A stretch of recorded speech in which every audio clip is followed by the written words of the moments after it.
चंद्रगुप्त मौर्य का नाम सुनते ही एक ऐसे राजा की छवि हमारे सामने बनकर आती है जिसने अपनी वीरता और साहस से असंभव को संभव कर दिखाया।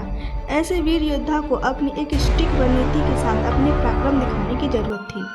चंद्रगुप्त मौर्य के गुरु आचार्य चाणक्य ने हमेशा से ही अपने शिष्य के हित के बारे में सोचा।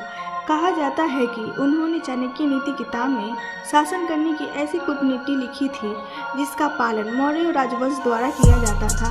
इन सभी बातों से परे क्या आप ये बात जानते हैं कि चंद्रगुप्त मौर्य ने ग्रीक राजकुमारी हेलेना से शादी की थी। ऐतिहासिक कहानी के अनुसार चंद्रगुप्त को हेलेना से प्यार हो गया था।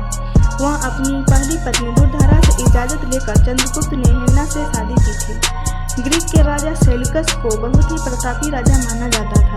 सेल्यूकस की सेना 305 BC में चंद्रगुप्त मौर्य की सेना से मिली, जिसके बाद सेल्यूकस ने युद्ध का ऐलान कर दिया। मौर्य ने ग्रीक राजा के सामने शर्त रखी कि अगर वे युद्ध में पराजित हो जाते हैं और चंद्रगुप्त जीत जाते हैं तो वे राजकुमारी हेलेना से विवाह करेंगे। युद्ध शुरू हुआ और सेल्यूकस की सेना में 500 हाथी भी थे जिन्हें मौर्य सेना ने हरा दिया। इस तरह राजकुमारी हेलेना को वे जीतने में कामयाब रहे।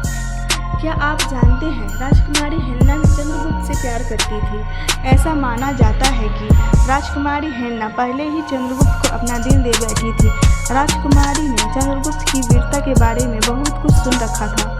जब चंद्रगुप्त पहली बार अपने मंत्री के साथ राजा सेल्यूकस से मिलने आए थे तो हेलेना ने खिड़की से चंद्रगुप्त को देखा था, जिसके बाद हेलेना दिल दे बैठी थी।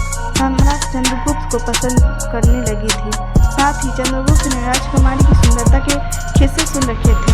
चाणक्य को जब पता चला कि सम्राट चंद्रगुप्त एक विदेशी लड़की से शादी करना चाहते हैं तो उन्होंने हेलेना के सामने 3 शर्त रखी। पहली शर्त यह थी कि उन दोनों से उत्पन्न संतान उनके राज्य का उत्तराधिकारी नहीं होगा, और उसका कारण बताया कि हेलेना एक विदेशी महिला है और भारत के पूर्वजों से उसका कोई नाता नहीं है।